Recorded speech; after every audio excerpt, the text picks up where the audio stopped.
හරි කට්ටිය ඔයගොල්ලෝගේ නුවර රිවිෂන් එක අපි ලබන බදාදා පටන් ගන්න ඔක්කොම සැලසුම් කරලා තියෙන දැන් අපි මාස 8කින් සිලබස් එක කවර් කරන්න. તો මාස 8ක් ගියාම එක්සෑම් එක තියෙනවා. එහෙනම් අපේ ගාව හොඳ සැලැස්මක් තියෙනවා. ඔක්කොම තියරි උගන්නලා, ඒ කියන්නේ ඔක්කොම තියරි කරලා ඊට පස්සේ මිශ්‍ර අභ්‍යාස කරලා පේපර්ස් කරලා ගණන් වැඩිපුර ප්‍රමාණයක් හදලා ඔයගොල්ලෝගේ එක්සෑම් එකට හරියටම ලෑස්ති කරන්න අපේ ගාව හොඳ ක්‍රමයක් පිළිවෙලක් තියෙනවා. හරි අපි ඒක සැලසුම් කරලා තියෙන්නේ මොකද මාස 8කින් ඔක්කොම කරනවා කියන එක අභියෝගයක් නේ. ඒක අපි කරන්න එපයි. මොකද නුවර ඔයගොල්ලෝ සහ නුවර ළමයි විතර නෙමෙයි අපි ඔන්ලයින් වලින් සම්පූර්ණයෙන්ම ක්ලාස් එක කරන්නේ. ඔන්ලයින් පන්ති ඔන්ලයින් උත් ඒවට කටියට සහභාගී වෙන්න පුළුවන්. ඒතර ඔන්ලයින් ෆිසිකල් දෙකම එකට යන්නේ. ඒත් එක්කම අපි කුරුණෑගල ක්ලාස් එකත් පටන් ගන්නවා. කුරුණෑගල ක්ලාස් එක පටන් ගන්නේ දෙසැම්බර් 9. නුවර ක්ලාස් එක පටන් ගන්නේ දෙසැම්බර් 3 ලබන බදාදා. ඒකින්ද කට්ටිය දැන් හොඳ බලාපොරොත්තු තියාගෙන පන්තිර ඉන්න පුළුවන්. මොකද අපි හොඳ ප්‍රතිඵල දාලා තියෙනවා මිට අතීත පන්තිවලදී. අපි හොඳ ක්‍රමවලට මේ එක්සෑම් එකට ළමයිට උගන්වලා තියෙනවා. මේක බොහොම ලස්සන එක්සෑම් එකක්. ඔයගොල්ලෝ හරියටම කරගත්තොත් එහෙම මේක ඉතා පහසුවෙන් කරගන්නත් පුළුවන්.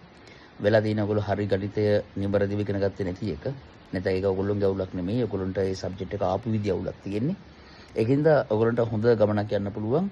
27ටත් සහභාගී වෙන්න පුළුවන් මේ පන්තිර. මොකද අපි මුල් ටික ඔක්කොම කවර් කරනවා. ඒකට මුල් ටික වලට කවර් කරගෙන අපිට 27 වෙනම පන්තියකට යන්න පුළුවන්. එතකොට පටන් ගද්දි 27 කට්ටියට එන්න පුළුවන්. එතකොට 26 කට්ටිය තියරි රිවිෂන් කියලා වෙනසක් නැහැ නේ. 26 එක්සෑම් එකට තමයි ඒගොල්ලෝ ලෑස්ති වෙන්නේ. ඒකින්ද 26 පළවෙනි පාර කරන අයටත් මේකට ඉතා පහසුවෙන් සහභාගී වෙලා මේක තමයි හොඳටම කරගන්න පුළුවන්. 22 වෙනි පාර කරන අයට 26 කිසිම ප්‍රශ්නයක් නැහැ. හැමදේම හරියට කෙරෙනවා. දැන් හොඳ පන්තියක ආරම්භයක්. අපිටත් සෑහෙන මහන්සි වෙන්න වෙනවා. ඔයගොල්ලන්ටත් මහන්සි වෙන්න වෙනවා. මහන්සිලම වැඩේ කරමු.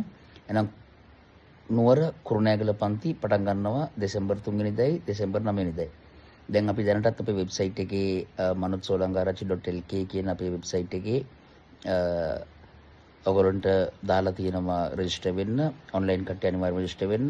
ෆිසිකල් ඇත් රෙජිස්ටර් වෙන්න. මොකද ඔයගොල්ලන්ට පාඩමක් මිස් වුණොත් වීඩියෝ බලන්න වෙන්නේ වෙබ්සයිට් එක හරහා. ඒකින්ද ඒගොල්ලොත් පන්තියට ඒක වෙබ්සයිට් එක රෙජිස්ටර් වෙන්න. එහෙනම් අපි 3 වෙනිදා සහ 9 වෙනිදා පන්තිවලදී හම්බෙමු. 3 වෙනිදා අපි පළවෙනි පන්තිය පටන් ගන්නේ නුවර රිවිෂන් එක. එහෙනම් කට්ටිය සෙට් වෙමු. සිකුරාදා බදාදා ක්ලාස් එක ලැබෙන සතියේ හොඳ ගේම් එකක් ගහමු. කට්ටිය හම්බෙලා වැඩ කරමු. එහෙනම් හැමෝම වෙන්න අපි ගියා.